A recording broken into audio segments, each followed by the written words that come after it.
Also ich möchte Sie dann herzlich begrüßen zu diesem Kolloquium. Ich werde gar nicht so viel zu den Vortragenden sagen, weil ich nämlich Professor Wolfgang Pallava gebeten habe, diese Sitzung heute zu moderieren. Und nur ganz kurz, also diese Veranstaltung gehört zu dem Projekt Postsecular Conflicts, das am Institut für Soziologie läuft und betrifft eigentlich ganz genau schon den Kern dessen, was wir in diesem Projekt erforschen wollen, und zwar transnationale Wertedebatten, die Russland, Europa und die USA umspannen und die Dynamiken, die da dahinter stecken, politisch, auf der Seite der Zivilgesellschaft und auch auf der Seite einer politischen Philosophie, also die Frage, wohin bewegen sich eigentlich unsere Gesellschaften.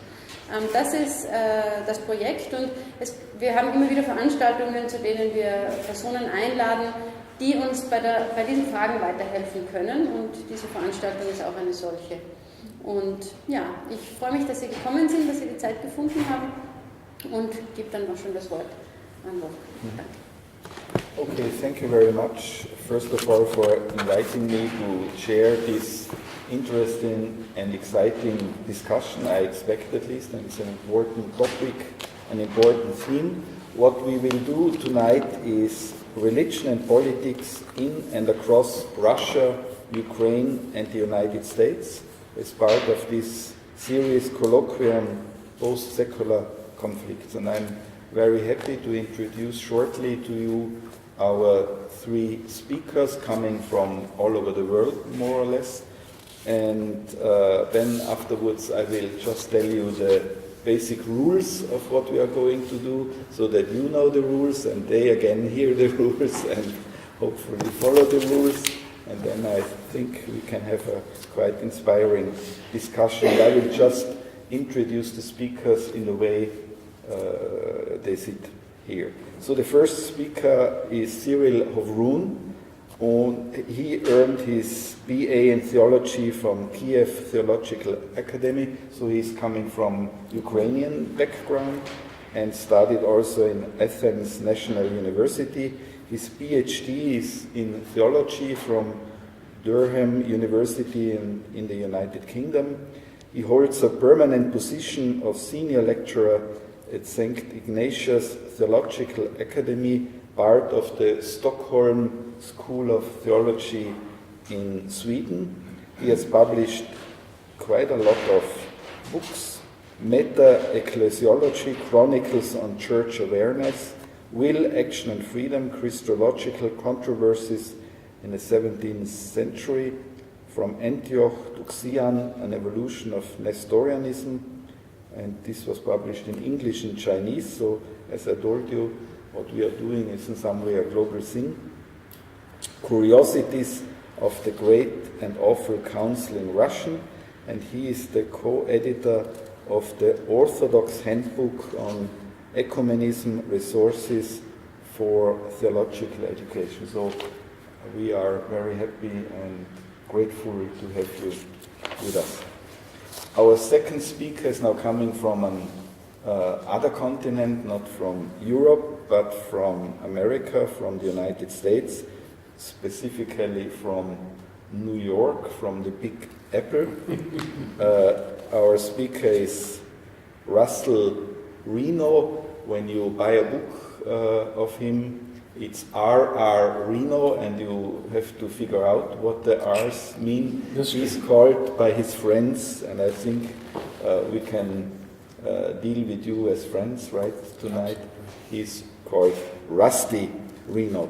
He got his PhD in 1990 from Yale University in the Department of Religious Studies. His dissertation was Seeking Priorities, the Individual in Community. He was later on teaching as a professor of theology at Creighton University, one of the Jesuit-based universities in the United States. And since 2011, he is a very influential public thinker, and he calls himself journalist. I think that's not the proper term for what he's doing. He's one of the influential Christian thinkers, I would say, and public thinkers, as an editor of a monthly Christian magazine called First Things, which has quite an influence, at least in Christian, Protestant, and Catholic and Orthodox circles, I suppose. Is that roughly? Judaism also. We do stuff on Judaism. In Judaism, yeah. We publish some Muslim authors. Yeah. Okay, that was our second speaker, and last but not least, our third speaker, who is now coming from Russia. I mean, not today, but from his upbringing. Our third speaker is Sergei Chapnin, right? Sergei Chapnin, and he has a master in journalism and communication science from Moscow State University in 1993, was a chief editor, so also one of those people who influenced the public life of the official magazine of the Russian Orthodox Church, the Journal of the Moscow Patriarchate, and the official newspaper, the Church Herald. He also served as a senior lecturer at the theological faculty of the St. Tikhon Orthodox University, was a secretary of the Commission on Church, State and Society of the Interconciliar Board of the Russian Orthodox Church, and a deputy chief editor of the publishing house of the Moscow Patriarchate. He organized many national and international events for the Church, including a biannual festival of Orthodox media and exhibitions of contemporary Christian art and architecture. He also published a book with the title The Church in Post-Soviet Russia, and another book, Revival, Quality of Faith, Dialogue with the Society. Oh, that's the subtitle probably. And that was published in Russian in 2013. So I think our bundle is just the best bundle you can get for a discussion on religion and politics across Russia, Ukraine, and the United States. At least all those three countries are present among us. So our panel is asked to answer 4 questions, or at least, if they need a little bit more time, for just 2 questions, at least 2 questions. And the questions we want to address are the following. First, how does religion influence politics? So the view from religion to politics.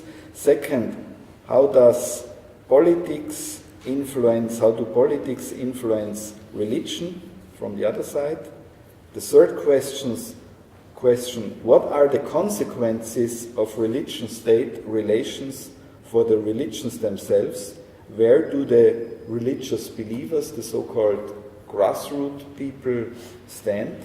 And the fourth question, which is a required question, as I understand the rules, the fourth question addresses the international situation and the way in which religion determines relationships between Russia, Ukraine, and the US.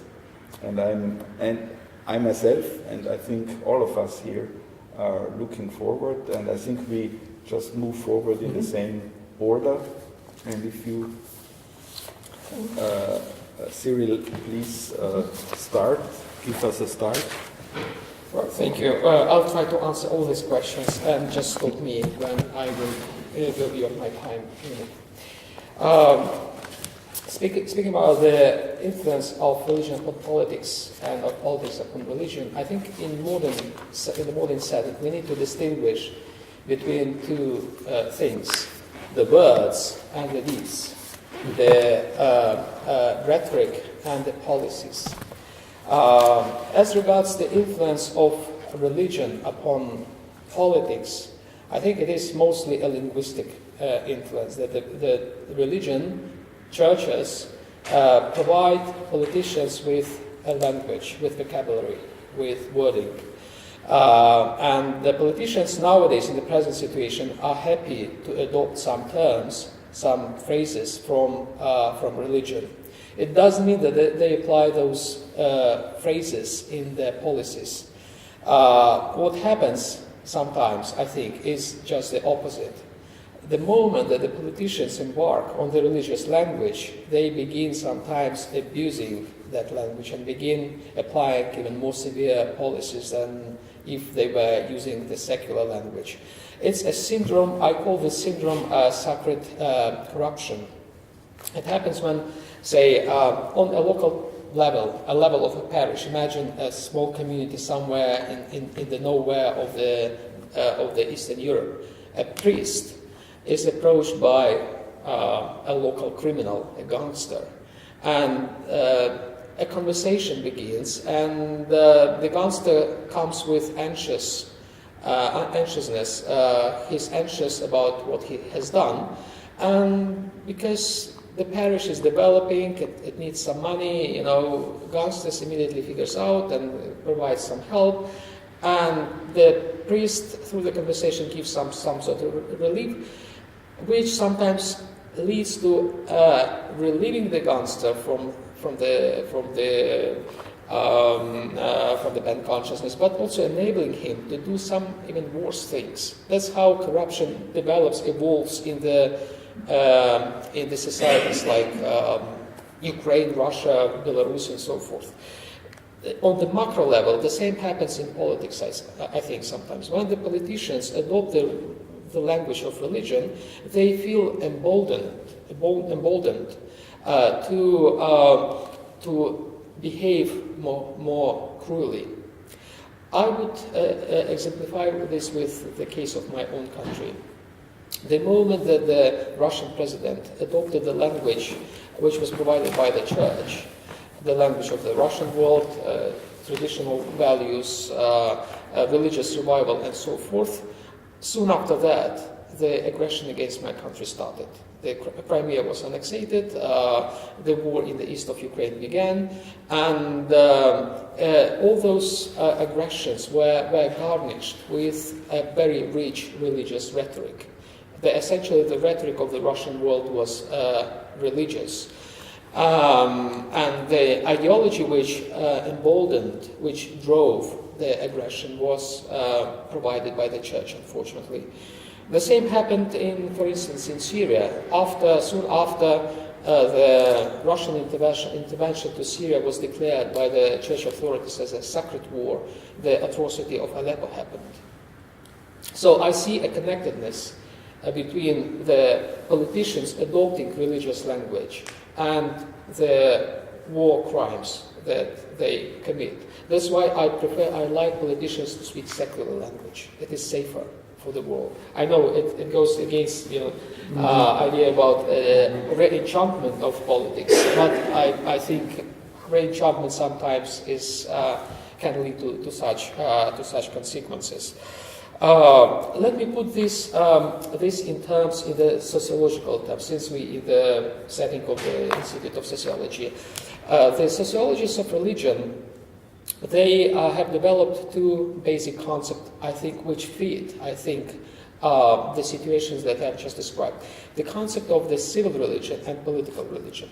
The concept of the political religion, politische Religion, was developed in the pre-war Germany by people like Voegelin, and it actually described the situation of Nazis Germany and of communist regimes that expressed themselves in religious terms. They made people subscribing to themselves as to a sort of quasi-religion.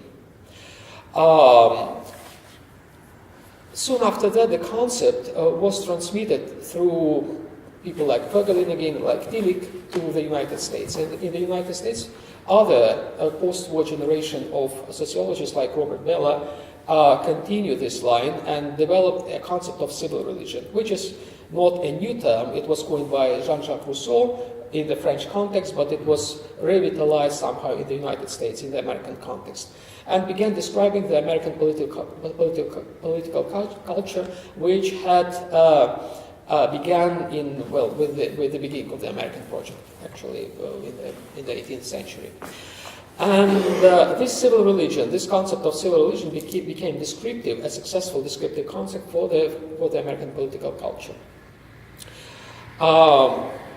Even though there is a genetic relatedness between the concept of the political religion and civil religion, they are quite different. I find the difference between them in the way how they treat human freedom.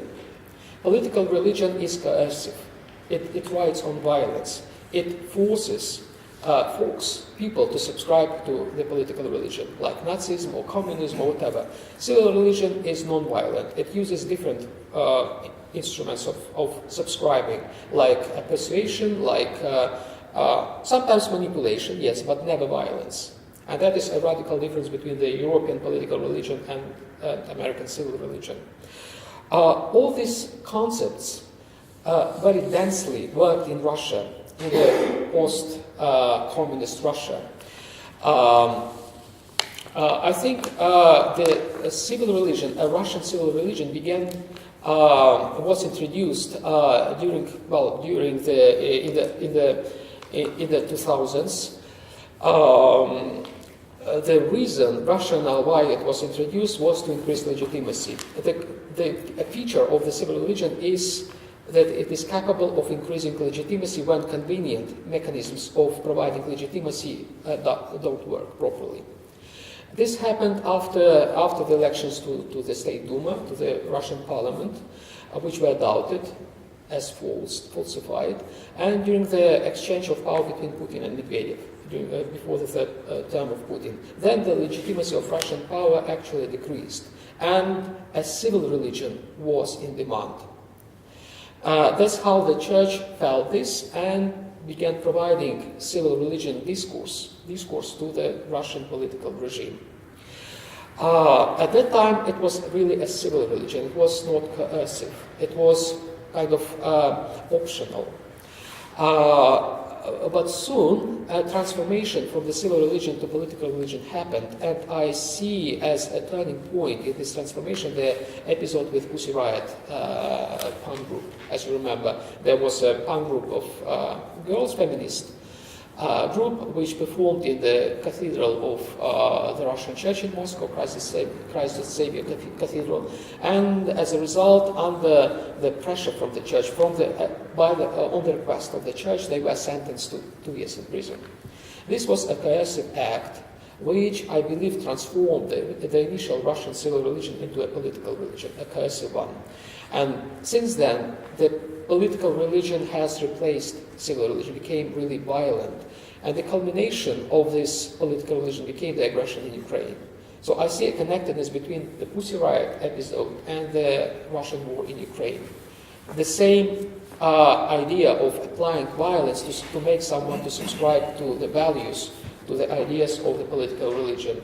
In the case of Pussy Riot, 2 years in prison. In the case of Ukraine, artillery, snipers, and so forth. I'm not supposed to talk about Russia, I'm supposed to talk about Ukraine. A few words about Ukraine. Yes, 3 minutes. I will try to be concise.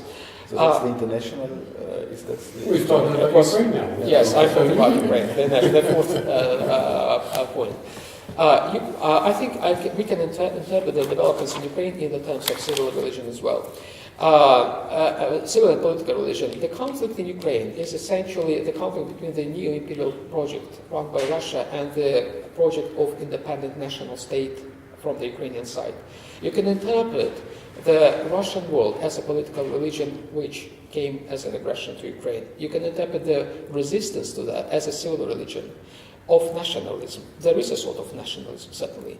But I would not say that it was only nationalism, because the Maidan, the revolution of dignity that happened in the winter 2013-14, was a civil sort of nationalism. It was a national nationalism, but it was a nationalism which rode on the civil values of dignity, equal for everyone, for any nation. And this was also blessed by the church somehow.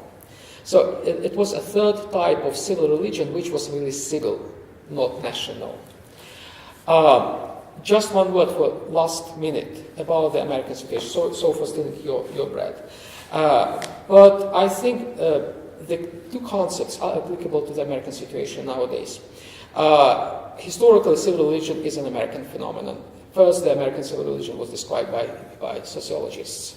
Now, with the undermined legitimacy of the with the new president, which has been doubted by media and so forth, I envisage a rise of civil religion in America, because there will be a demand for new legitimization, for increasing legitimization of the new regime, new political party, new administration. But what may happen is a transformation, and I would like to warn this, I don't want this to happen, but this may happen nowadays, a transformation of American civil religion to an American political religion. This may happen.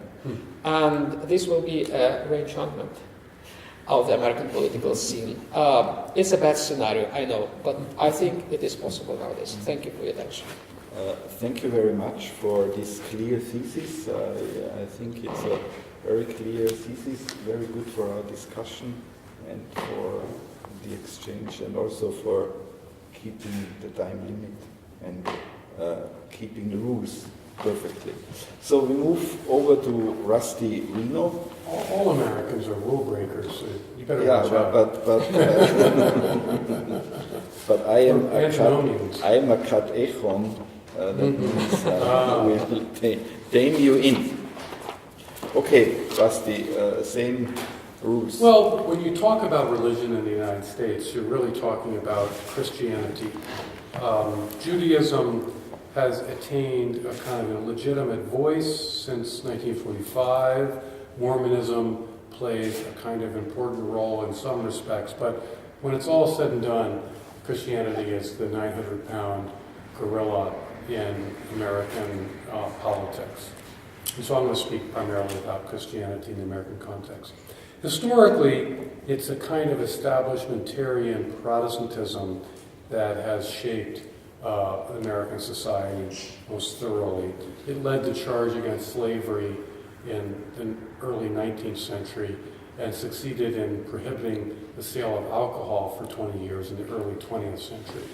Those were both projects of establishment Protestantism. Catholicism exercised a great deal of power in the early 20th century in urban, ethnic strongholds. But by and large, it's establishment Protestantism that plays the most important role in American politics. And one of the most important changes in American society has been the collapse of this establishment Protestantism as a vital Christian church phenomenon. But that does not mean that it has died as a public influence.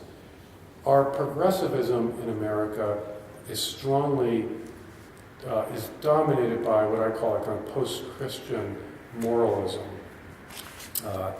And that, it seems to me that the children and the grandchildren of the people who, the great-grandchildren and the great-great-grandchildren of the people who brought us prohibition are now leading the charge in environmentalism, gay rights, and also feminism. I think it's fair to say that it's the same. It's the same group. Catholicism is now post-ethnic in the United States, and the Catholic Church is kind of ambivalent about what its role is in American politics. By and large, it's still this sort of Americanized ethnic church from the early 20th century.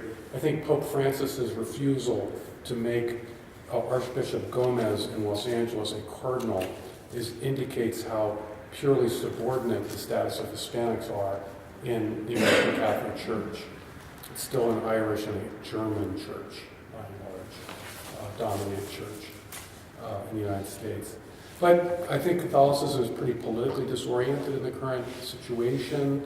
There's a kind of war in the Catholic Church between an older generation that remains loyal to the Democratic Party, which used to be the ethnic party from an earlier era, and younger Catholics tend to be more politically conservative, and it's so there's a I think Catholic Church in the United States has an ambivalent role. Over the last generations, everybody I think who follows politics in America knows that conservative Protestants, or what we call in the United States evangelicals, have become very powerful as a political force. A lot's been written about that. Many younger evangelicals are unhappy with this strong political role. But in the last election, the election of Donald Trump, evangelicals voted for Trump in really historically high numbers, I mean, overwhelming numbers. And it's interesting that what I call the sort of post-Protestant establishment group is the if you count them as a certain religious group, let's call them people with no religious affiliations, they vote Democrat with as much intensity as conservative evangelicals vote Republican. So there's kind of a collision between a certain kind of post-Christian moralism and conservative Protestantism. It's not surprising that the conservative Protestantism is so politically engaged. In America, conservative Protestantism is a populist religion. It's got the closest connections to the democratic age of any form of Christianity because it emerged in the early modern period. And this is why conservative Protestants typically fuse together American politics and theology. And they tend to speak about my own country as a kind of a church, that America is a kind of a church. Like I say, it's not surprising because this kind of conservative Protestantism is intimately linked with the modern democratic political project, not just in the United States, but in England and elsewhere. So in sum, it seems to me that politics and religion have always been deeply intertwined, and that in the United States, more so than perhaps elsewhere, we never had an anti-clerical liberalism in the United States, and we never had an atheistic socialist movement in the United States. Progressivism in America and conservatism in America have always been church-led phenomenon. In fact, I think every significant political movement in America has been church-led until the last generation when this post-Protestant progressivism has taken over. Catholicism in this context is an exception. I think America remains a very Protestant-dominated political culture. Catholicism is on the outside, by and large, less invested in America as a messianic nation, although Catholics are Americans, so we think that way also. Catholic bishops largely sat out the last presidential election, kind of anxious and uncertain about what to do in that very fraught election. And so I think that we see that. Because of America's national project is so imbued with a spiritual ethos of a certain kind of Protestantism, faith is always at risk, I think, of being absorbed or swallowed up by politics. And I think post-Protestant progressivism is now an entirely political religion. So I think progressivism in America is not a civil religion, but in your terminology, a political religion.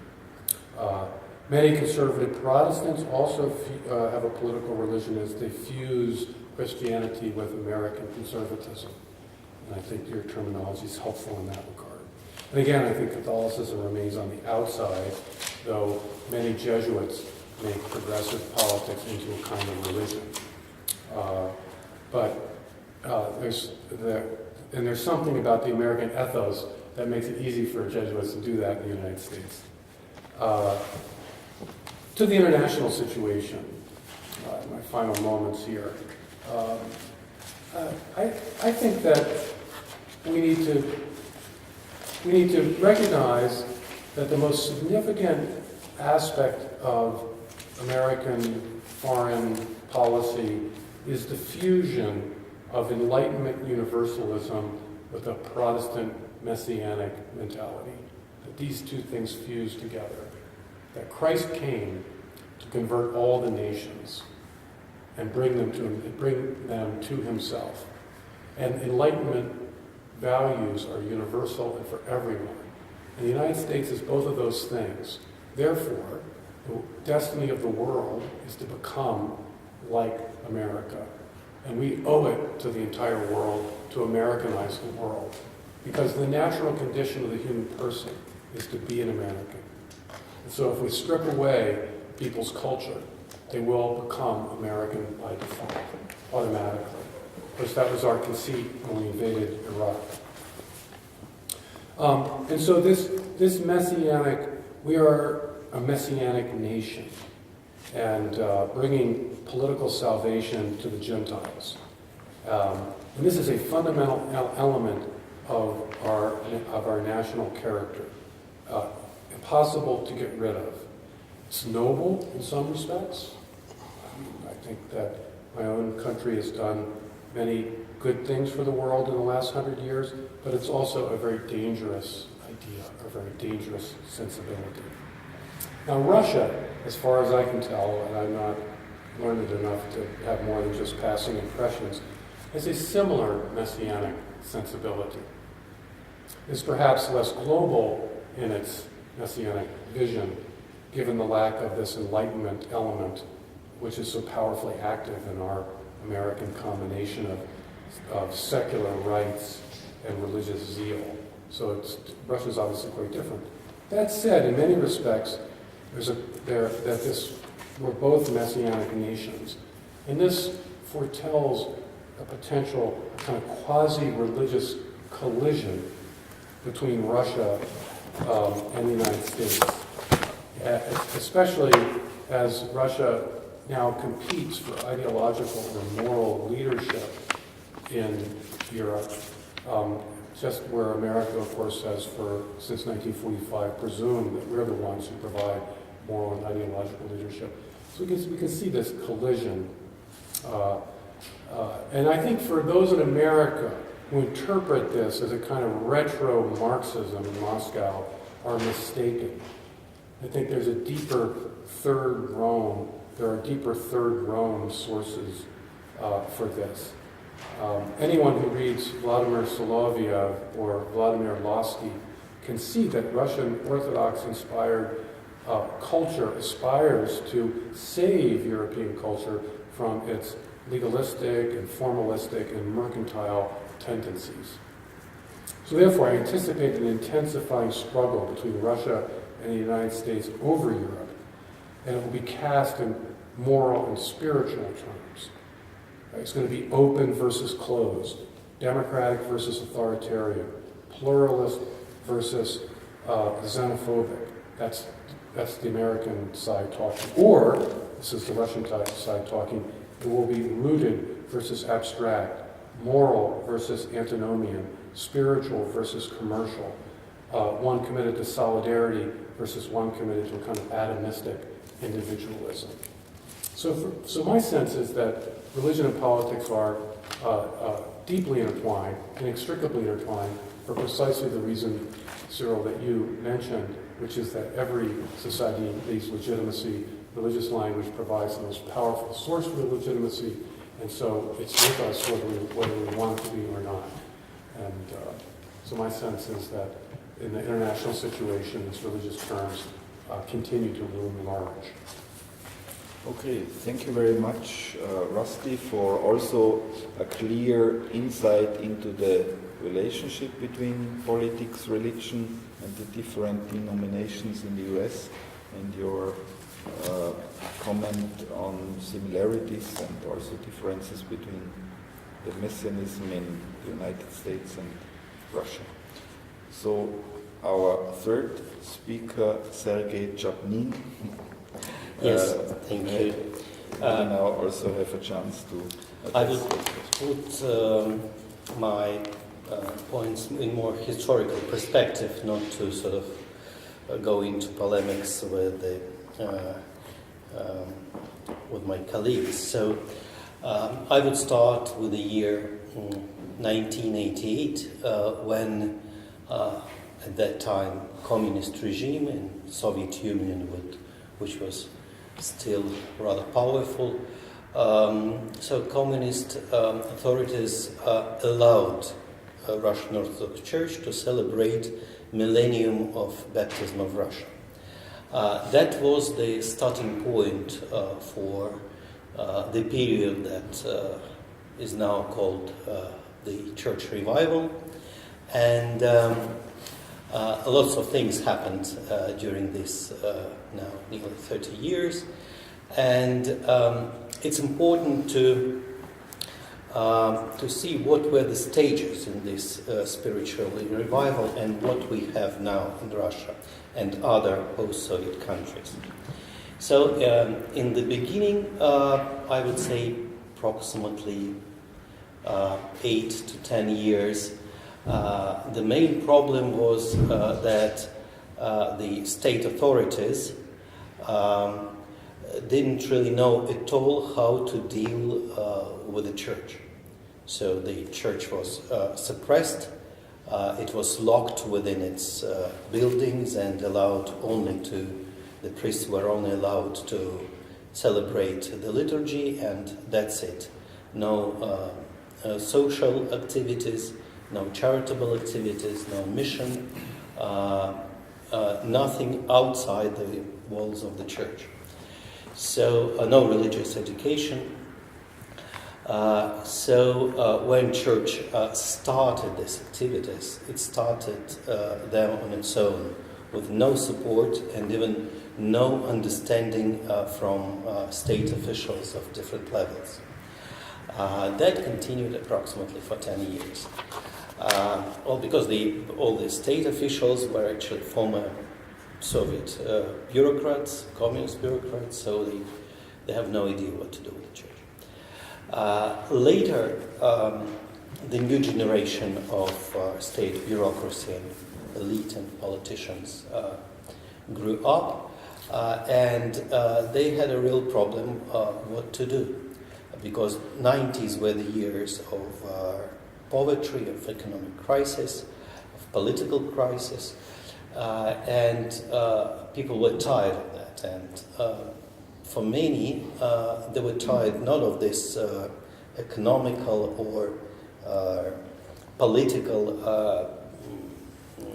clashes and problems, but they were tired with the idea of democracy in general. So by late 90s, Russia was sort of fed up with democracy, and it was ready to get rid of it. So what then? What could replace democracy in Russian context?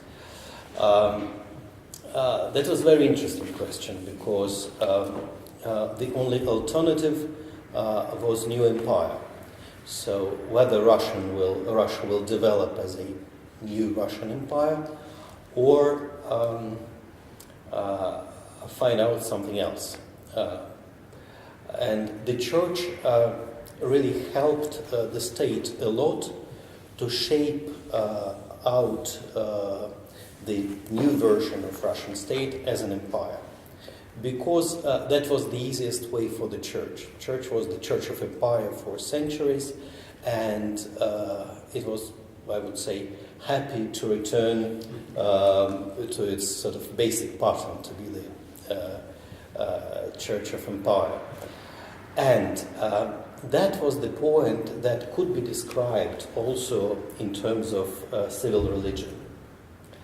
And in fact, I would say, though this term was applied in mid-20th century in America, in fact, nearly the whole history of orthodoxy, at least in Russia, could be described as a sort of different type, but anyway, the type of civil religion. And in post-Soviet context, it had new characteristics. The main thing is that what we see as the core of the tradition. In what period of Russian history the golden age of tradition was.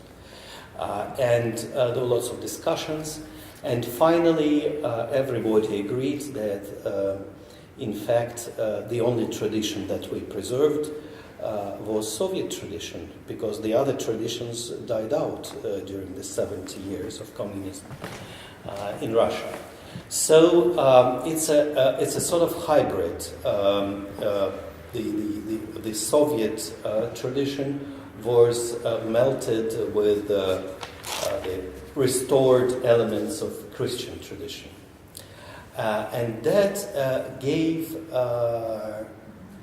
certain strength to Russian state, because there was no need in God, there was no need in Christ, but there's a lot of sort of rhetorics about patriotism, about Russian history, about the unity of the nation, about the divided nation and Russians and Slavs that were outside Russia, and that was called Ruski Mir, Russian world later. So these concepts were somehow religiously motivated, and I agree with Cyril on this point. Yet I think that the civil religion in fact started earlier. I would say with the article by Metropolitan Kirill, now Patriarch Kirill, in the year 2000, when he started to criticize liberalism.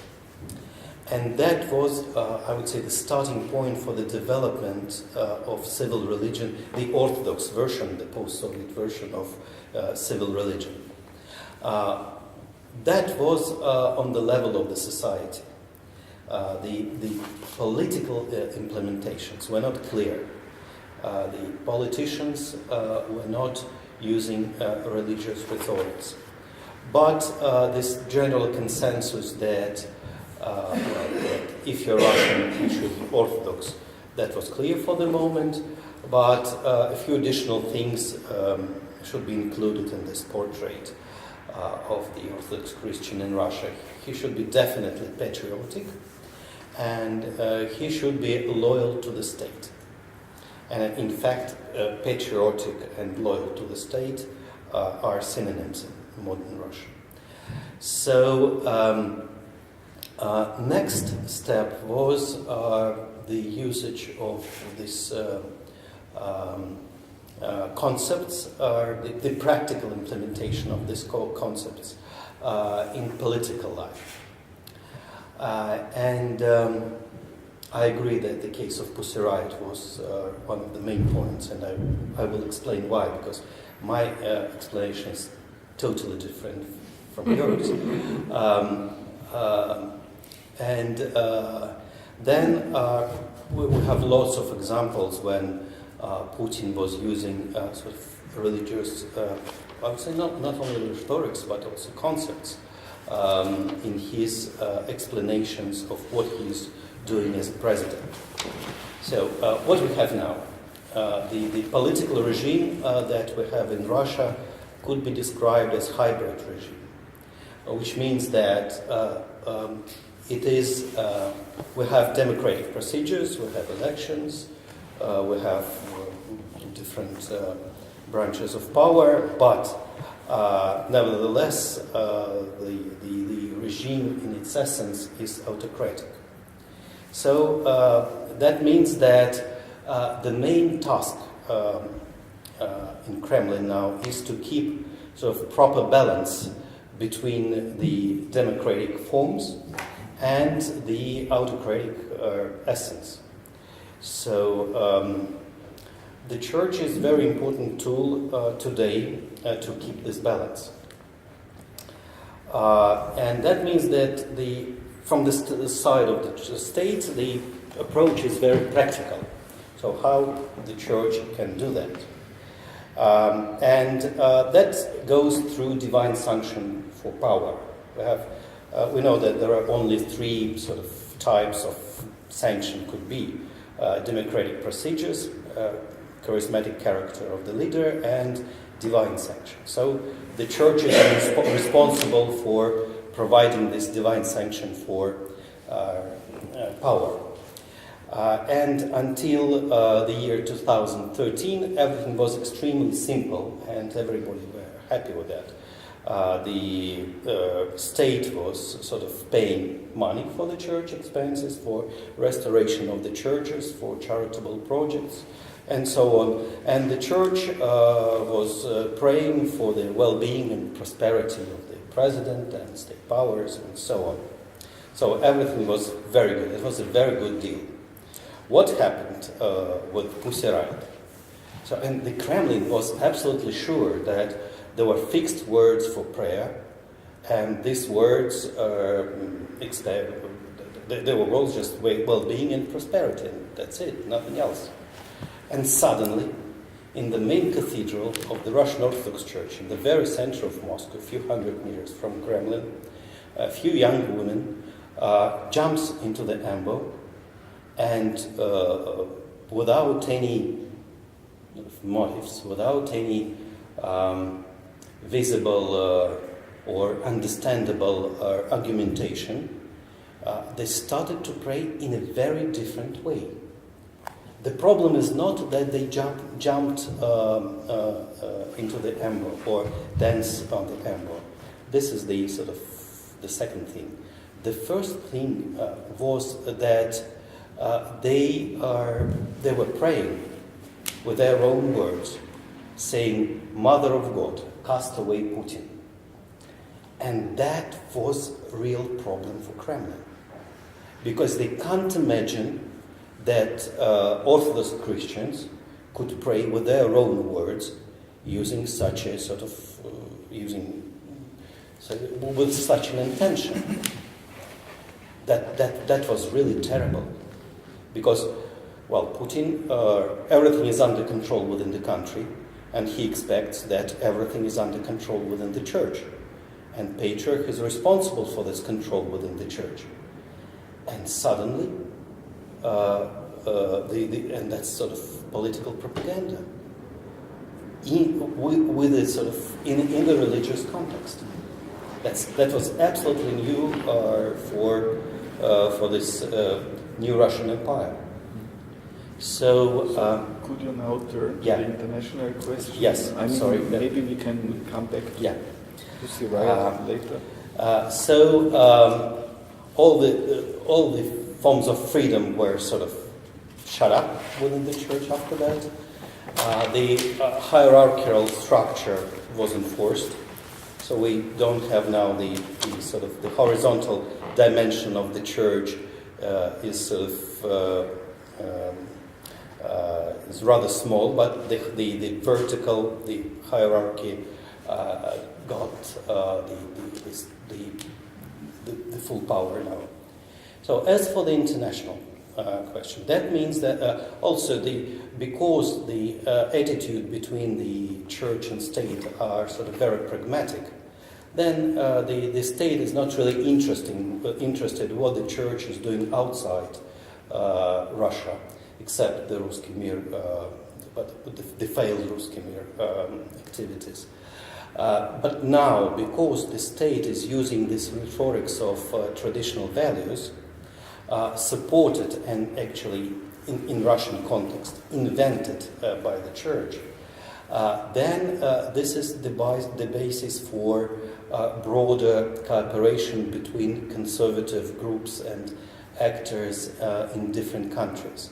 The most visible part is the pro-family and pro-life activities. But this is not the only level of this kind of activities. There are also small groups of radicals and religious conservatives that are involved in their own networks. And surprisingly, there are no signs that a liberal religious network exists, whether within Russia or on the international level. So I'll stop this with a question, but I think it's rather interesting to discuss it. Thank you again for a clear presentation of the situation of the relationship between religion and politics in Russia. I am chair, so I can do what I want, right, in some ways. So I'm glad that I can do that, because I saw some similarities and also some differences, and maybe in the first round I will try to figure out where are the similarities and where are the differences, and then we can open up. But as I'm the chair, I want to clarify some questions that I felt are not completely clear to me. So I would like to start with the very end, with the Pussy Riot, because in some way you said you don't see it in the same way, although I think in the consequences you probably agree. You more strongly emphasized the religious dimension of it, meaning that it was this different kind of, or praying outside the traditional forms of praying, that was the most disturbing thing, whereas you, as I understood, more focused on the political consequences, that they got imprisoned and connected to the shift from civil religion to political religion. And Rusty, not today, but yesterday, when Rusty gave a lecture at the theological faculty in Innsbruck here, you also mentioned Pussy Riot, so that could be a first clarification just on this issue. I mean, it's also related to gender, to the distinction between male and female. I mean, Pussy Riot is a female riot, right? In some way, so it's related. Yeah, it's a feminist group. So I already yesterday I thought maybe women, and we saw the reaction of Trump. So the most widespread protests in the United States now were protests by women. So maybe we can. Maybe can you start just to react in what way you see the difference and the similarities, and maybe then Rusty can jump in, maybe just tell our audience what you said yesterday, and then maybe you respond to this Pussy Riot here. Honestly, I don't see much difference actually in our approaches. I think we are on the same page. I would not overemphasize the liturgical, the ritual side of this performance. I don't think people in the Kremlin would care about, the nuances of performance. They are not liturgists, hopefully. But yes, I thank you for emphasizing this feminist side of the performance, which was actually double, because they pray to Mary, another female figure. So it was a kind of conversation between women. Well, probably as the recent developments show, that this feminist agenda seems to be, in the Russian at least context, anti-totalitarian, and I like this aspect. There could be exaggerations, like with the Ukrainian group Femen, which used to be famous a few years ago. But yes, I think that. Well, I'm very happy that this feminist agenda is here, is very much on the agenda, and has become a token of changes. Has been discussed so much, even on the House of Cards. I think they appeared right in the TV series. The Pussy Riot. So it was a short episode of 5 minutes, and so many people, mainly men, discuss it. That's what I like. Okay. Rusty, can you jump in on that? Yeah, I think my wife once said you can go from being the campus liberal to the campus conservative by changing campuses. And clearly the Pussy Riot, their whole mode is to break things open. And by breaking things open and transgressing, you open up new possibilities. And if one is living in a suffocating environment, then that is received, as it was in the European and American context for many decades. It's received as a blessing, because it brings a needed freedom. And last night I made the argument that in the United States we're drowning in freedom and we don't need more of it. And in fact that this fluidity and the breaking of things has become a source of our own social disorder or our own social disruption in the United States. Also, it's always a sign that something has reached the end of its usefulness when it becomes something that all the great and the good. When rich and powerful people affirm transgression, you know it's no longer actually liberating anybody. And so the fact that Pussy Riot gets lionized in the American press and by, you get invited to the White House or whatever, is a sure sign that the function of that sort of behavior in the United States is completely different from what it is in Russia. Mm-hmm. But so if I understood you correctly, you would say it's maybe important as a liberating dimension in Russia, but it would be is a very different situation in the United States. I think actually transgressive art in the United States is a way of maintaining the current regime. Mm-hmm. Because what you do is anyone who wants to, if the regime is a regime of perpetual weakening and perpetual pushing away of all limits, then anyone who wants to stand up and say, well, wait a minute, surely the fact that men and women are different has to limit us somehow, that person gets shouted down.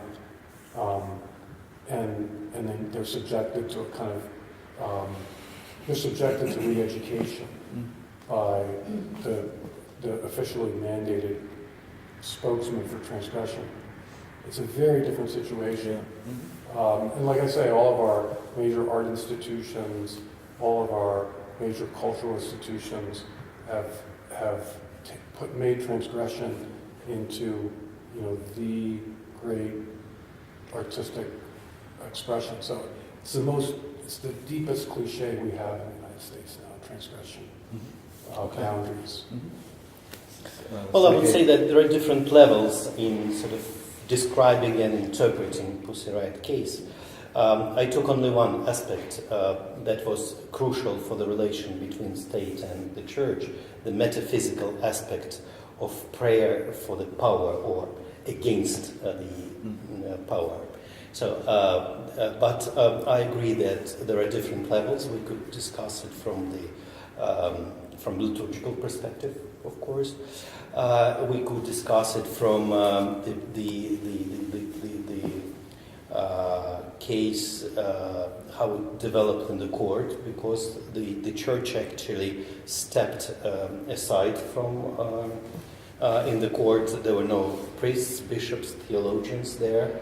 The representatives from the side of the church.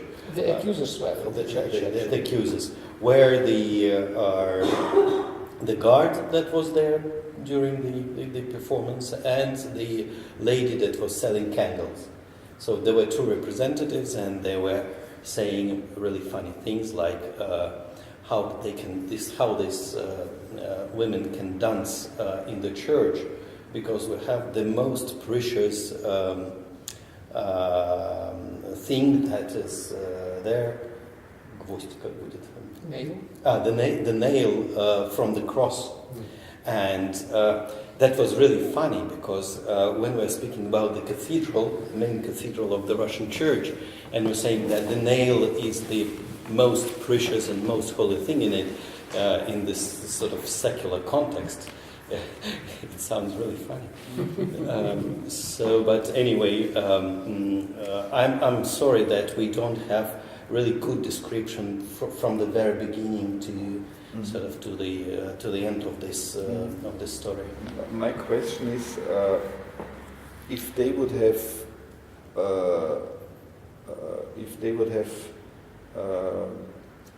what is the right term? If they would have committed any kind of rule breaking just in liturgical things, so outside politics, and not connecting it to say, Mother of God, cast out Putin. Would that be the same, or is the connection with this very strong political claim? Yes, I think the main problem is the political claim. Mm-hmm.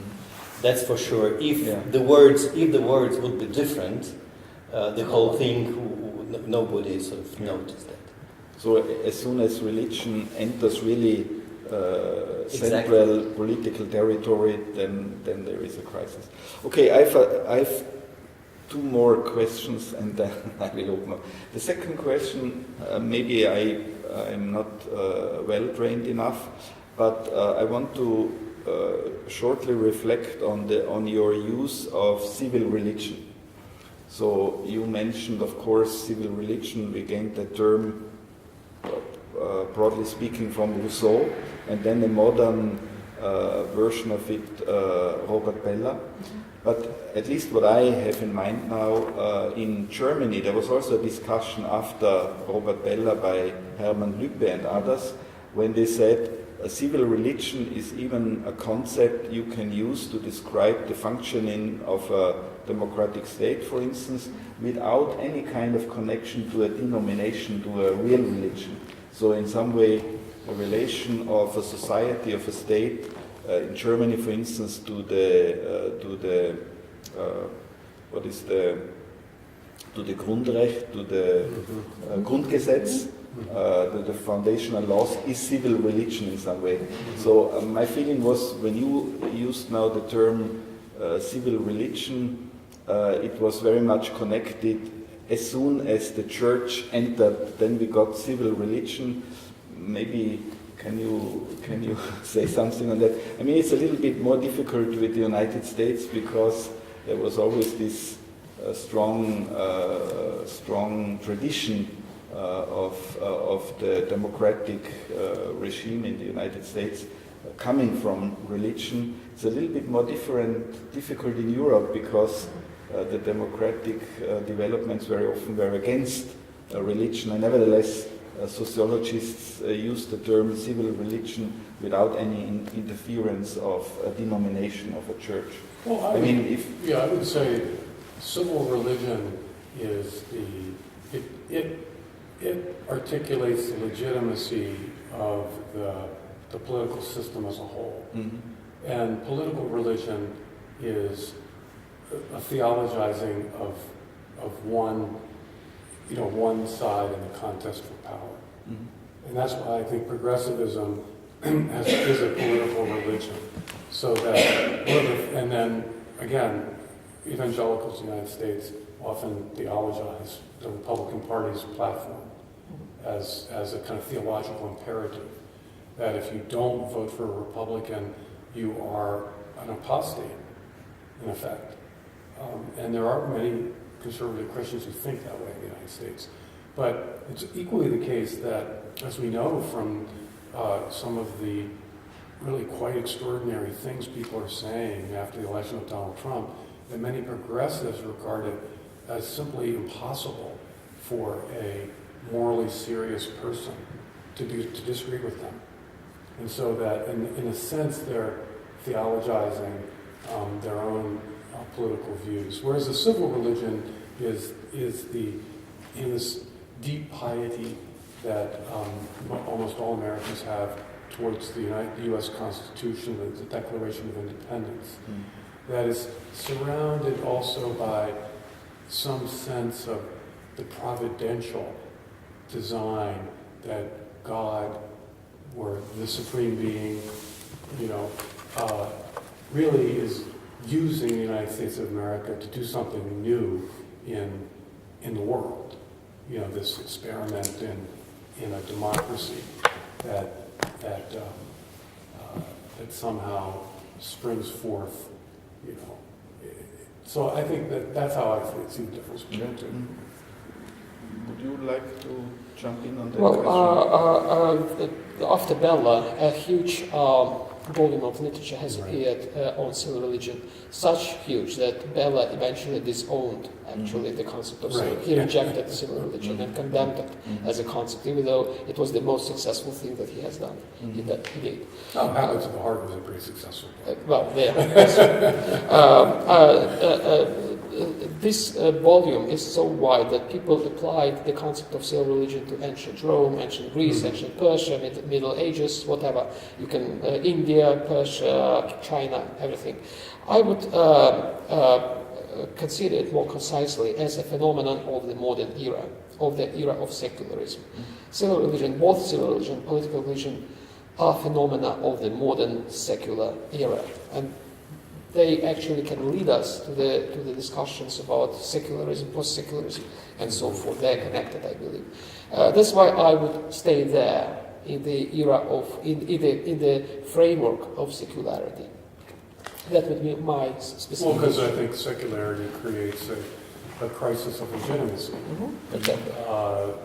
And I mean, one reason you have civil religion in the United States, in that sense I tried to describe it, is that officially the legitimacy of the government flows from the will of the majority.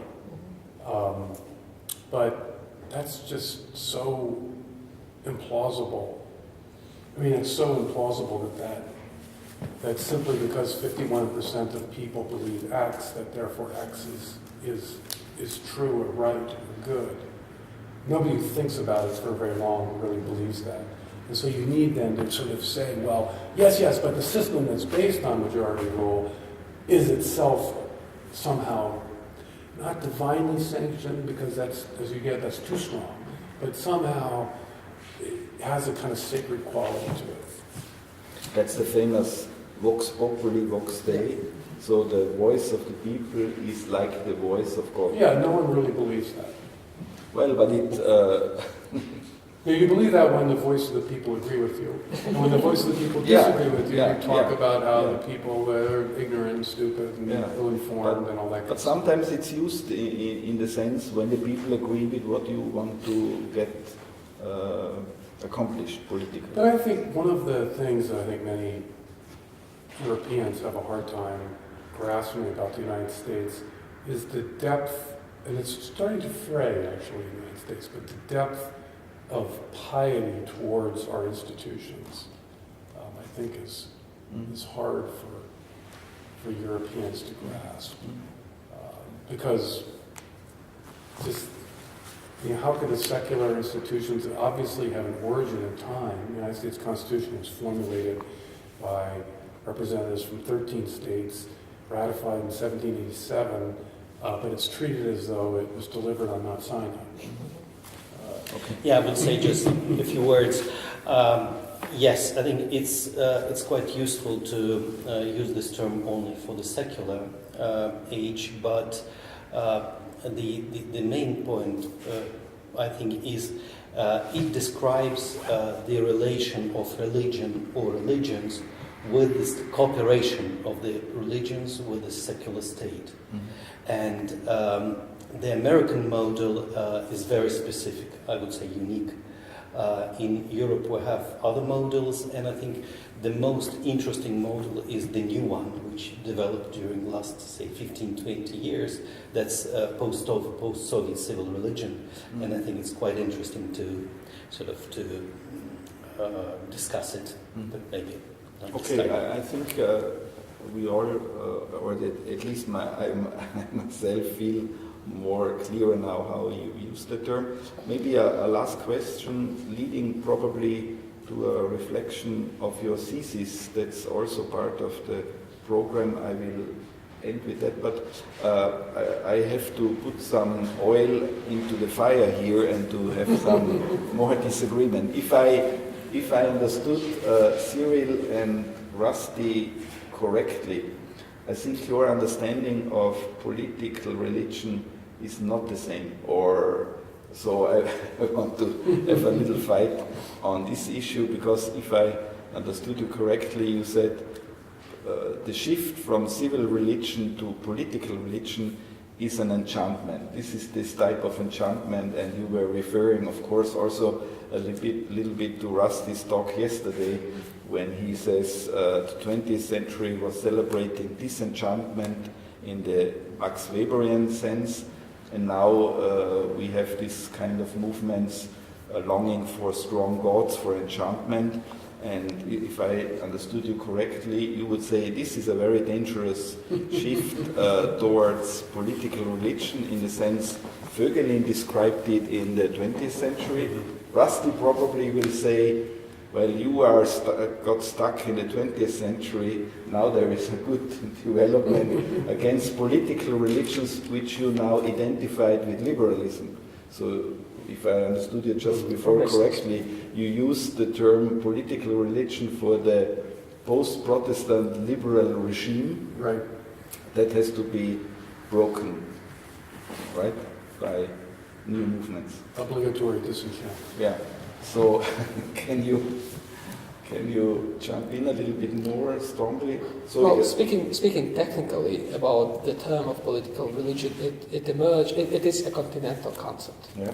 Fundamentally continental. I don't know if it has been ever applied to the American context until today. And it described the situation in interwar Germany, particularly, and then applied also to the Soviet Union.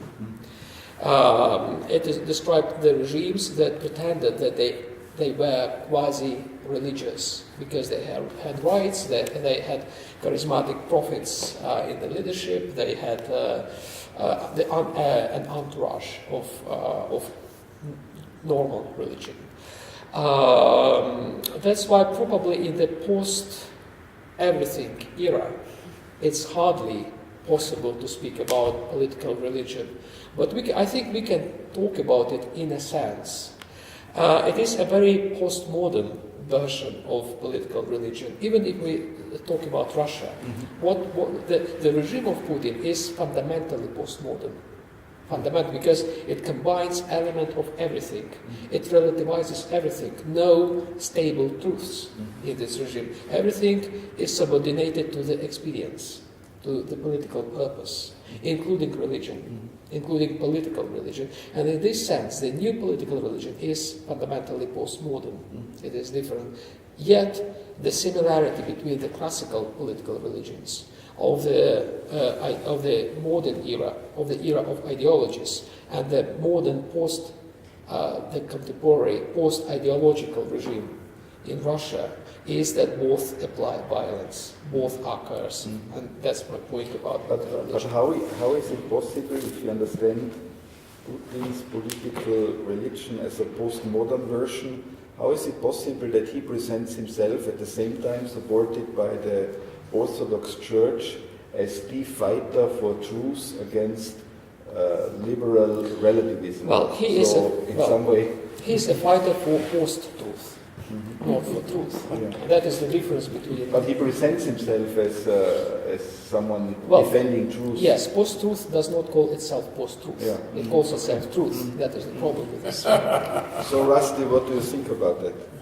Because Trump seems also to be a defender of truth, but actually probably more like post-truth and not truth at all. Alternative facts. Yeah, alternative facts, as we...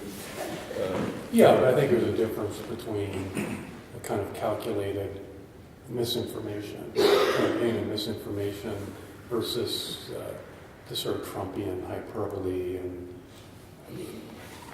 disregard for the details. I mean, we all know people who when they're challenged in an argument, retreat and fabricate facts. We should be worried when we have a kind of consistent line of falsehoods that are promoted at different levels in his administration. That would be very disturbing, as opposed to his kind of verbal manner. Which outrages. I like because I don't like the obligatory disenchantment. it goes in the name of political correctness, I'm in favor of a disruptor. So he's the Pussy Riot in the American context. Okay. Trump. Okay. One opening up I possibilities. mean, the gender does not fit, but I mean, it's an analogy. Well, I mean, he's opening up possibilities. So a good example was he tweeted these kind of sharp comments about John Lewis, who was a civil rights leader. And so he was attacking a sacred figure. And so there was a taboo to attack a sacred figure. And so that was clearly has to do with the way in which the sacred character of our politics. The civil rights movement is a sacred moment. The participants are sacred characters. You don't enter the sanctuary, because if you do, you violate it. And he entered the sanctuary in a particularly in a Pussy Riot fashion, and he said things that you're not supposed to say in the sanctuary, and people were outraged and inflamed. I think, as an American, that I think that one of the problems we have in racial relations in the United States is we're frozen in 1965, and that if we want to think in a helpful, in a productive way about race in America, we have to break down the sacred character of that moment, so we can actually talk. Right now, you can't.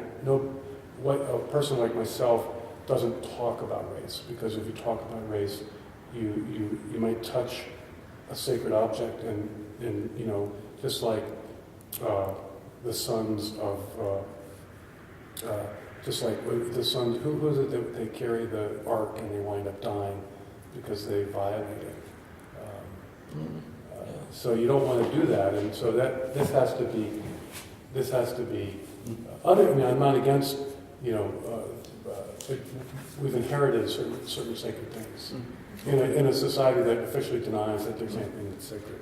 So Sergei, do you agree with his interpretation as Putin as a postmodern patchworker? Yes, I would say that, again, trying to compare civil religion and political religion. Civil religion actually comes from the level of the society and going up to the politics and influences politics. Yeah. And political religion goes opposite way, from the political elite down to the society and to the church. Okay.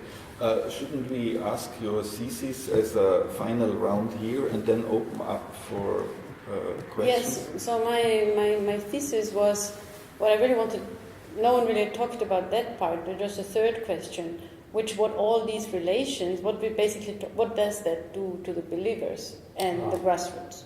And I think the reason why I ask this question is because I also come out of a study of religion during the Soviet period, and there's a lot of literature also on how simple believers during the Soviet period kept up their faith. And I mean, they were completely without any illusions about the KGB involvement and the state controlment of their church. It wasn't actually important, because what was important is that there was a liturgy which they would attend and a faith they would cultivate. And then there were maybe some charismatic priests like Alexander Main who had an important role, and then people sort of followed him. But I mean, I think actually, and I think there are also polls that show that, even though it's difficult now to trust polls in Russia, but I really think that probably most Russian believers don't care at all about that. Those who are real believers, I mean, who really are Orthodox Christians, I mean, they have no illusions about the political character of their church leadership, or about the fake religious character of their political leadership. They don't believe that Putin is a believer, or maybe they do. So that's in a way the question. So what happens really to the grassroots? How do you assess that? Because I don't know, and you may know. And I find I have more difficulty to ask the same questions for the US, because I know the US much less. But maybe if you listen to the answer from what happens to the real believers in a Russian context, you could also reflect on whether there's a parallel to that phenomenon in the US context. So, gentlemen, a last task to do? Yeah, let me maybe try to start. Well, it's the most difficult question, actually, because we don't know how to deal with the concept of unity today. What does that mean that Church is united, is Catholic? On one hand, we have this approach that we know from, in Russian context, from the Soviet times, the ideological unity. So that's why I was fired from the Moscow Patriarchate, because I sort of stated that my position is different from the position of the Patriarch. And the demand was that no, we should all have the same views, not only on doctrinal issues, but also on the model of church-state relations and etc. So this is one thing. The other thing is that we're discussing now, I think, for 15 years, quite actively, how many believers, Orthodox Christians, we have today in Russia. And we have, I would say, sort of 10 different answers from sociologists also. So that because the problem today is, I'm just partly sort of explain this problem, that people who were baptized during 90s and later during this period of church revival, they were not educated. They were just baptized. And they have no courses, no catechism, no explanations of in big scale. Of course, there are exceptions, and there are wonderful parishes who prepare parishioners for baptism, catechumens. But I would say dozens of millions were just baptized, and it was supposed that they will become good Christians just because they are Russians or Ukrainians or Slavs or other baptized nations. So it's on the genetic level that they're Christians, and it's very easy, no need for religious education and parish life. So now they are for 10, 15, 20 years in the church, and they say, we are real believers. Our position is the sort of true position of the church. But they're still very Soviet and knows very little about the teachings of the church, even about the gospel. But they do follow the formal rituals and sort of fasting, liturgy, and so on. So what can we do in this situation? Which voice is the true voice of the church? And the best answer that was found in Russia was, we don't deal with this question at all. The real voice of the church is the voice of the patriarch. That's it. So I have no answer to the question. Well, you had an answer. Rusty. I'll hear from my other. Yes. Okay. Well, it's also a difficult question for me. I haven't been to Russia now since 4 years ago, so. But my impression is that all these restrictions that you mentioned, they work and they reshape the social body and the minds of people. They may refrain from politics. They may stay away, at least those who understand what is going on. But that is a minority, a tiny group of people, really, who understand. That is my impression. The majority, they comply with the general line, with the ideology which brings mixed messages. The message of the church is composed nowadays. It consists of the political messages, political elements, and theological, religious elements. People are just unable to distinguish the two kinds of elements, components in this one single message. And this is a problem, and I think that is what I consider my own task, to make a distinction between the political component and the religious component in the message promulgated by the church nowadays. Very hard task for ordinary people. Okay, Rusty, now no excuse. We're social animals. Because we're social animals, we have a strong instinct toward the political. And that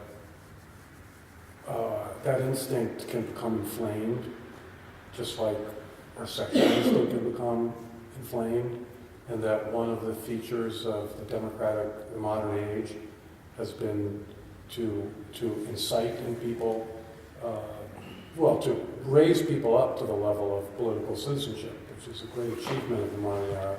But in doing so, it also elevates the significance and the role of politics for everyone. And that's one reason why, in a very strongly democratic culture, the political realm can become quite exaggerated in its rhetoric, and it can draw on religion in ways to try to dramatize its significance, motivate people. And so I think it's always a challenge for religious leaders to remind people of the secondary quality of their political vocation and the primary purpose or the primary role of their religious vocation. And I think that, people succumb to this kind of inflamed political sense, but I wonder is it really that big of a problem in the United States? I don't know. For some people, yes, I suppose, but I think most people when they go to church are not thinking about politics. They are not thinking about politics. No. Yeah. I mean, when you go to Mass in New York and when I used to live in Omaha, Nebraska, you rarely, I don't think I've ever, you can hear occasional sermons on themes that are of current political significance. But by and large, no, that's not the case. And I think there's some evangelical churches that are heavy on politics, but even then, I think usually it's this Bible. And so there's a danger of being absorbed by the political, but there's a constant attempt to sort of reclaim souls, if you will, from the political to orient them towards their true citizenship in the city of God. So I just think this is what it means to live in a modern democratic age. And it's a challenge the church always has to face in a democratic age. there is... Because we do have duties and responsibilities as citizens. No, sure. And I don't think that we should say that our Christianity has nothing to do with the political. It does. Yeah. It would be bizarre if it didn't. And so it's a spiritual challenge. It's a matter of spiritual discipline to maintain that proper sense of its subordinate role. Yeah. One of the most striking things in your most recent books, and maybe that's a quick question to Ukraine and Russia. One of the most striking things in Rusty's book on the US is that despite that there are much more nones in the United States, people who do not believe or are not committed to any kind of specific religious self-understanding.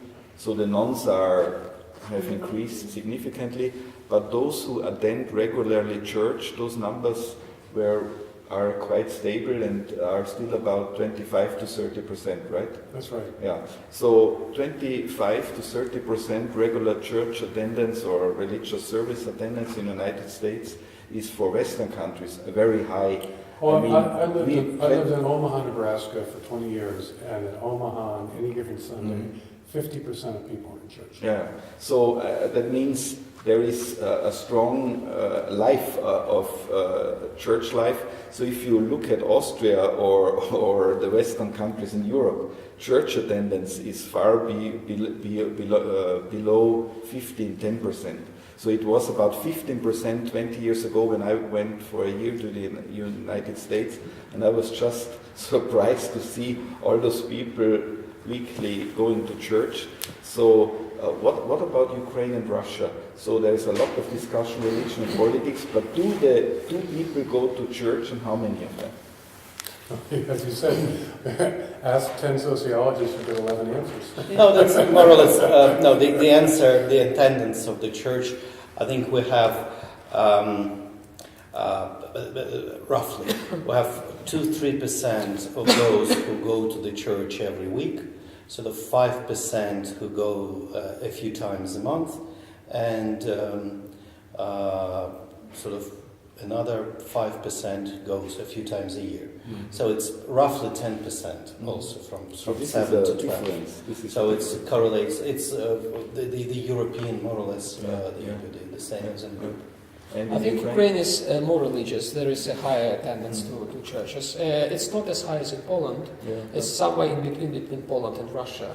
And exactly, it varies depending on the region. In the western part of Ukraine, there are more churchgoers. In the east, there are less. And it's interesting that the religious ideology or religion-based ideology became more prominent in the east, where the church attendance is lower. So I think there is a correlation. The lower is the attendance, the more ideological is religion. The reason I think is because if you have a very broad base of people participating in the church, then the leadership doesn't control Exactly. what the religion means. So Christianity in the United States, I mean, most of the evangelical leaders did not support Trump, but the rank and file supported him very strongly. And so the political significance of Christianity in America has to do with that 25% and how they behave. And the leaders are important too. I mean, what they say obviously influences politics and so on. But when you have a very small base of people, then the leadership, they speak for the church. And I think that's a situation where they can be co-opted or seduced to make these kinds of agreements. And the last thing that I wanted to add about Ukraine, coming back to the events of the Maidan, of the Revolution of Dignity, what we call, it was a purely political phenomenon. Well, it was a civil protest which led to the emergence of the civil society. In this regard, it was a very European phenomenon. But at the same time, it was quite un-European because it expressed itself in religious terms. It was not secular. And the participation of the churches was tremendous in the Maidan. And actually, even though it had a purely political agenda, there were prayers, and there were probably the most massive prayers in Europe, when thousands of people just stood on their kneeled on the frozen pavement and prayed together. And it was a huge ecumenical event as well, because the churches that normally hate each other, they came together and actually worked together, the Maidan. In this sense, the Maidan, even though it was a civil protest leading to emergence of the civil religion, of the civil society, it was charged religiously heavily.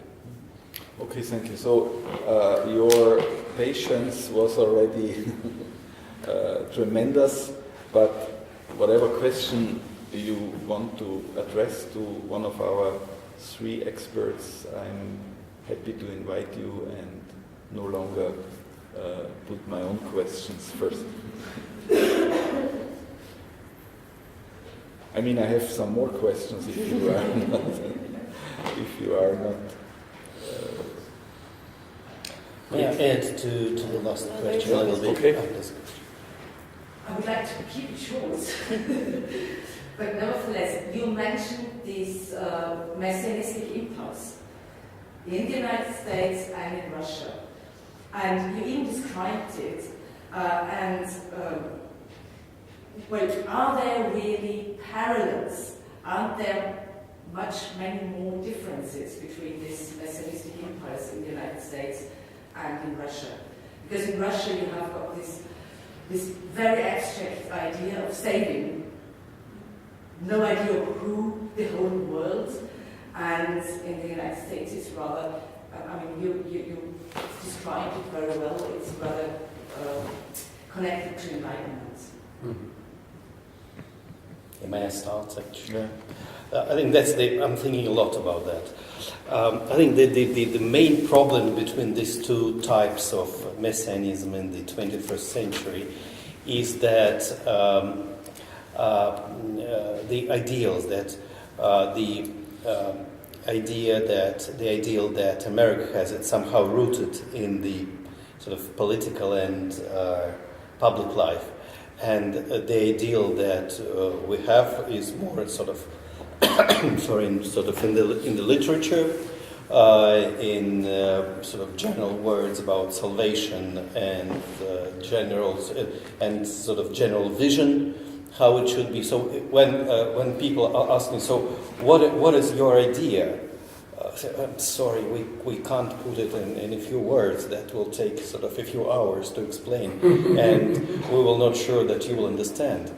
So that's the problem now, that we have more, that this messianic idea in Russia is more a feeling, an emotion, and not something articulated and I would say practical. You wouldn't say it's, I mean, come on, you could say that it's subornos versus social contract. Well, but social contract, how can you possibly have a humane society based on contract versus genuine unity? Well, It's right, spiritual and character. You see, but we're speaking about subordinist, but we have autocratic state, and we have the church with the strongest hierarchical structure, in comparison with the Catholic Church. But I just think that, so if we see today a kind of Putinism presenting itself to right-wing Europeans as a leader, that seems to me to be, it follows in that tradition of saving Europe from its spiritual poverty. So it can play into that, whereas I can't imagine Romanians adopting this view, or for that matter, the French. I mean, the French they seem similar to America because it's Enlightenment, but I've discovered that an American thinks that if you strip away everything, you'll find an American, whereas a Frenchman believes everyone is ultimately destined to be a Frenchman, but it's going to take a lot of work to get them up to that level. So only a few people are actually blessed to have been born in France and therefore attain the universality of being Frenchmen. So it's really quite different. So the French don't have that same messianic zeal that Americans have.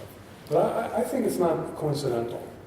There's something about the Russian self-understanding and its role in history that would allow for this Putinism he would exploit in an opportunistic way, but can draw on a tradition.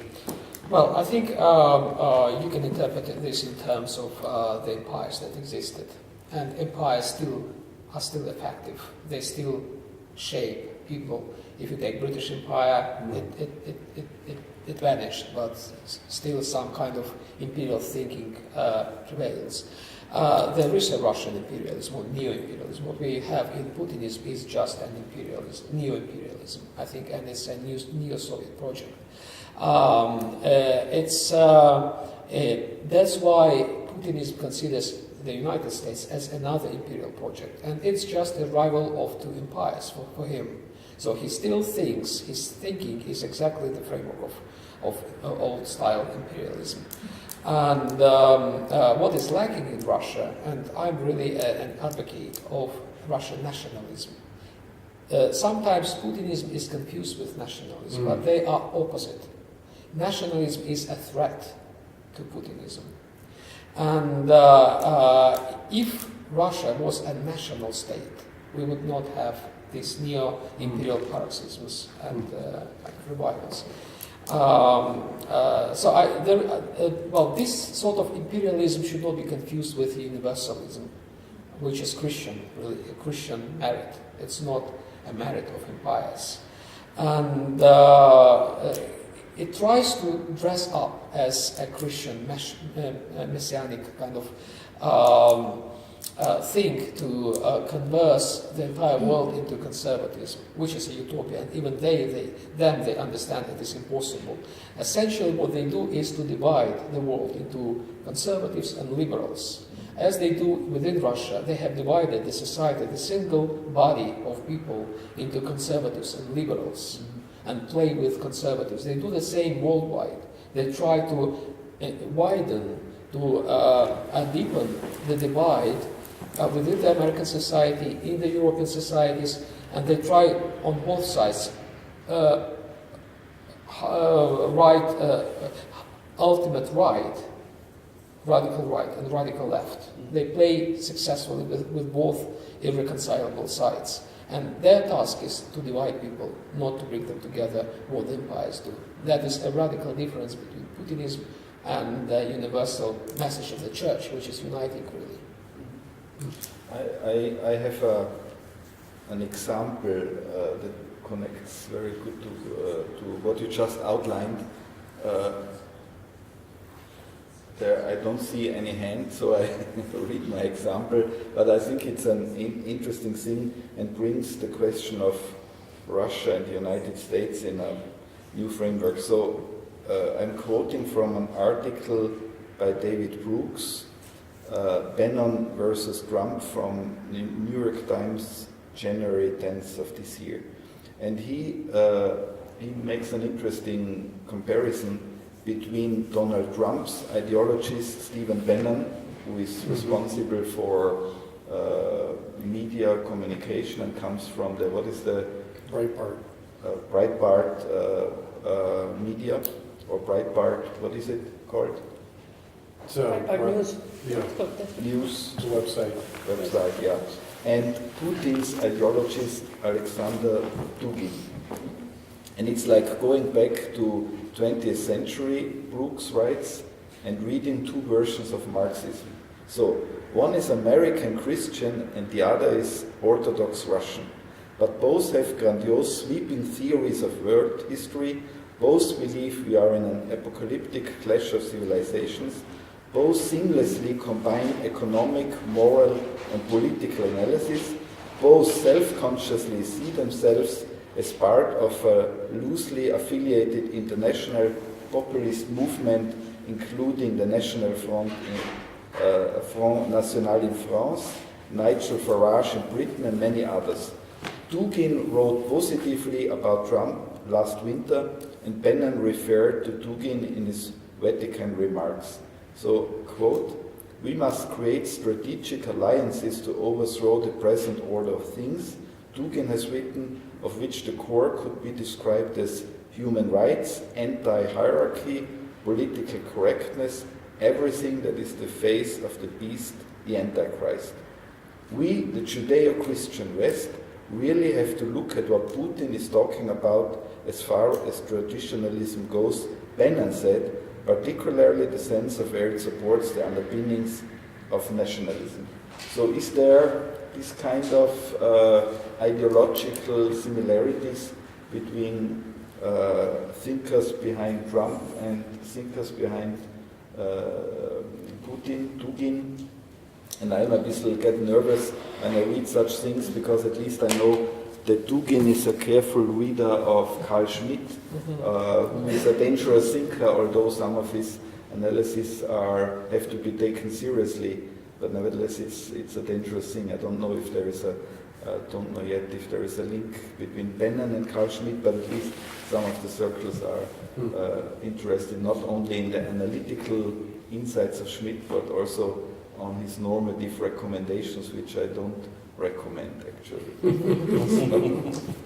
Well, if you look at, Bannon gave a speech at the Vatican, or interview. Yeah, that's right. And it's basically a kind of popularized version of John Paul II, which is that, capitalism and liberal social norms taken alone are anti-human, and one gets that in Dugin also. So that's a stream. So when I read Dugin, I underlined some of the passages that I said sounds like a First Things author,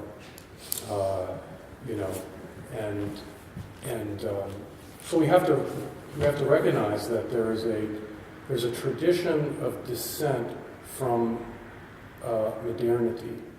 There's a tradition of modern dissent from modernity's project, of which the Catholic Church has got a long line of people, whether it's Etienne Gilson and his tracing it all back to nominalism, if there's a kind of philosophical error, or for that matter, the young Jacques Maritain. And so there's a long tradition of critiques of modernity. And I see Bannon fitting into that tradition, which is not just T.S. Eliot, is another one. Chesterton, probably. G.K. Chesterton, Eliot, in the United States, Alan Tate, Richard Weaver, Russell Kirk. And there's a long tradition in the United States and in England and on the continent, Ortega y Gasset. So there are many people that have had forebodings and fears about the trajectory of modernity. And I put, Bannon and Dugin into that tradition. And the question is, well, what does one do? I mean, again, the United States is a traditionally liberal nation, so that when someone is worried about losing our tradition, this is always the curse of being a conservative in America, is that you wind up circling back and affirming the very principles that have given rise to the things that you don't like. and so it's also a great guard against extremism. I mean, Not that from what little I know about Dugin, that's not true in his case, where he does entertain, quite radical forms of restoration of authority. Wouldn't the question, and following up a little bit on Cyril, be, I mean, I have a lot of sympathy for profound critiques of modernity, like Chesterton, like Ortega y Gasset, and so on. So I have a lot of sympathy.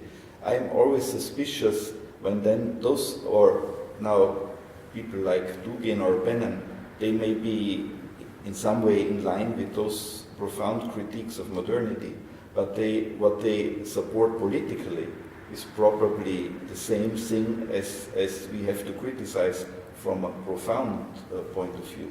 But I think one of the polling suggests that young people in America do not think free speech is a fundamental right.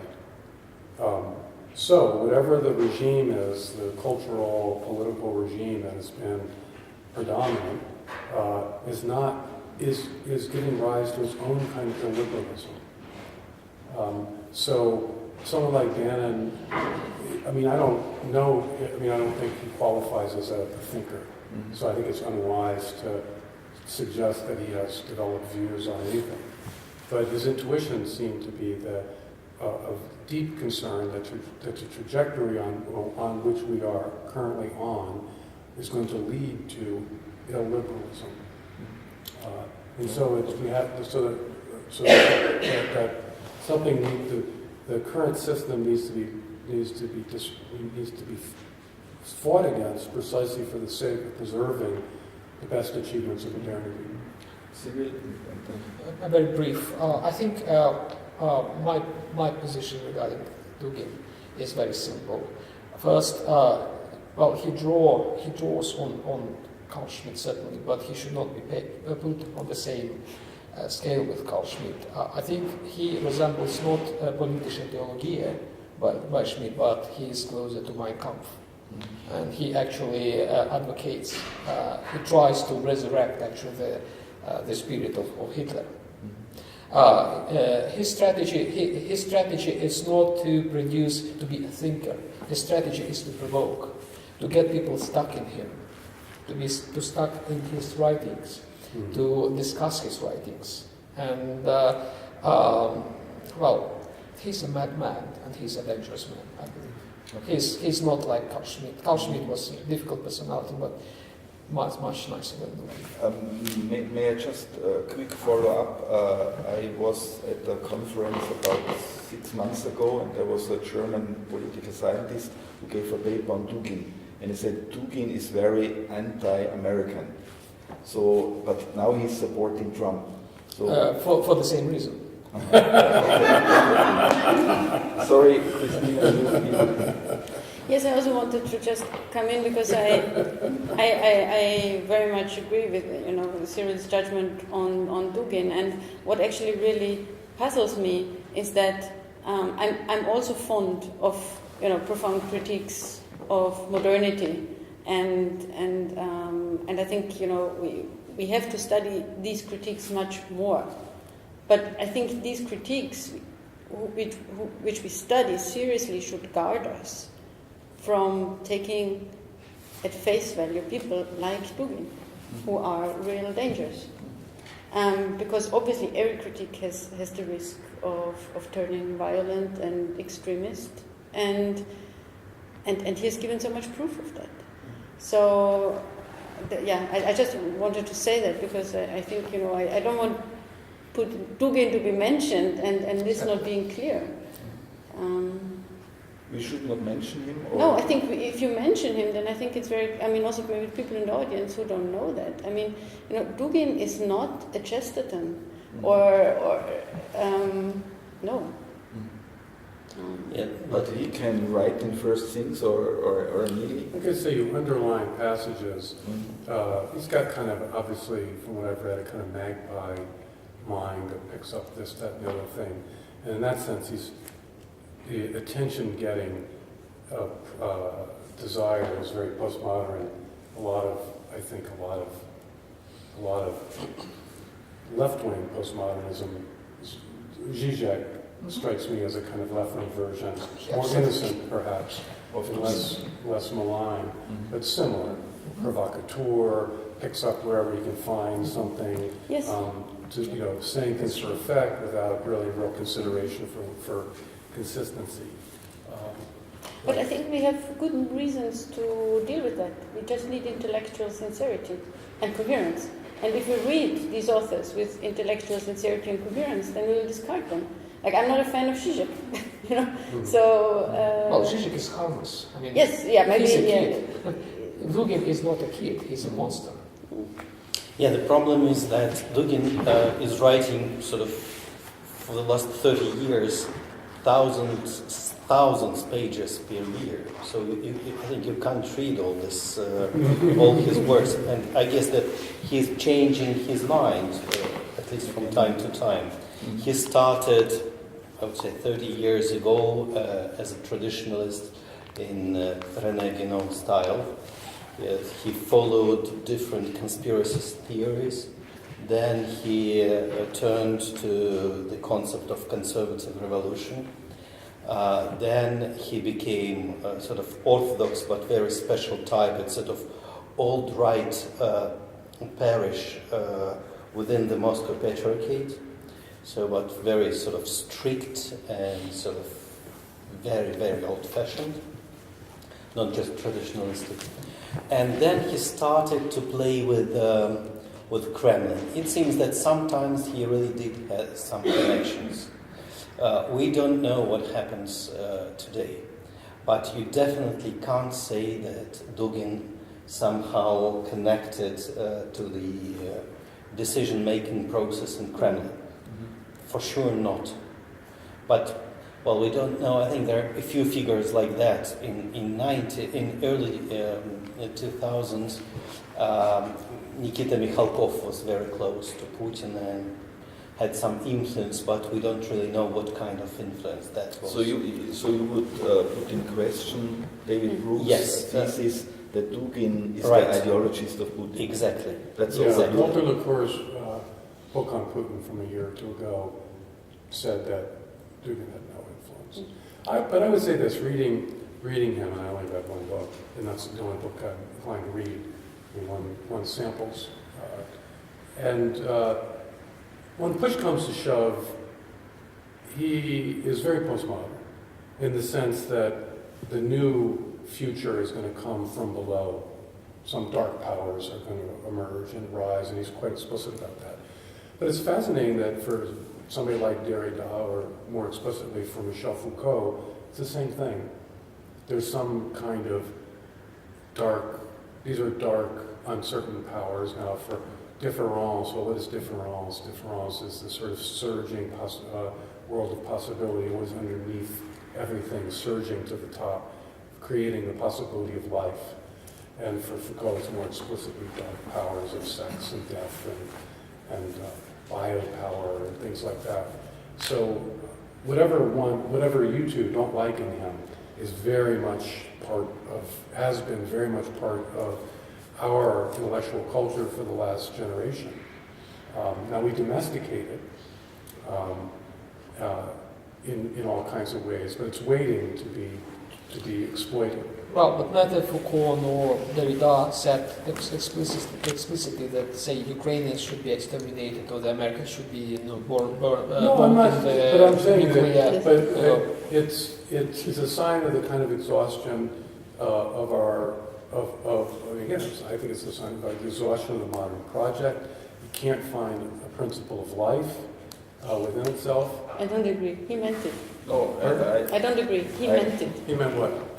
When he said kill, No, I'm not. about Ukraine, he meant it. I don't doubt it. I'm not. He's not a thinker, as you pointed out. He's a kind of provocateur and a dangerous one, and I fully accept that. But I'm only pointing out that our culture, our intellectual culture in the West, has put seeds out that are available for bad people to pick up and use, because we don't actually we have little thin things like human rights that have no actual metaphysical foundations that we can articulate in a convincing way to each other. But if you put Dugin so close to a thinker like Derrida, I would also completely protest against that, because if you don't have to agree, and we don't have to say that Derrida is a real answer to our problems. But if you read him carefully, you see he's very much aware of violence in all different varieties. So difference is just don't fix the system, don't close it up, don't turn into violence. So to have this very fine sensibility for all these dangers of modern violence, to put on the same level as someone who. But we're going to be saved by something. We're going to be saved by this something that's below reason, underneath it, not above. I mean, so yes, I agree. He's a very humane man. Yeah. I don't dispute that, and I take your word that Dugin is a very inhumane man. But the fact of the matter is that for Derrida, there's no. I mean, it's ultimately the only thing we have is it's the id, the incalculable, impossible, unknowable percolation, flux of reality underneath what we imagine to be. The truths that we are loyal to. Maybe that's true too. But I as a theologian, my answer to those problems is not the same. Happy nihilisms and you've got unhappy nihilisms. No, but let me conclude. My response to those problems is not the same as Derrida. But I think as a theologian who is committed, for instance, to the broader Catholic or Christian doctrine, I think we have to learn from people like Derrida, because they show us that when we talked about things above or higher things, that we sometimes mix them up with violence, with coercion in a terrible way. And so one of the reasons why those thinkers who are so aware of the dangers of violence no longer talk about the things high above, but solutions from below, or some kind of silent messianism, has to tell us a little bit about our own theology, how we have to reflect on our own tradition, where we got it wrong. You may disagree, of course, but I think that's... If I said if nothing is worth fighting for, nobody will fight. No, it turns out not to be true, actually. I agree with that, but okay. Christina remembered me of time, and your patience is overdone already completely, but I'm very great. We are all very grateful, first of all, for our speakers, for Christina to convene that together, and for you to following our discussion, which brought many interesting and important things up on the table. So thank you very much for our speakers and have a nice evening. Thank you. Thank you.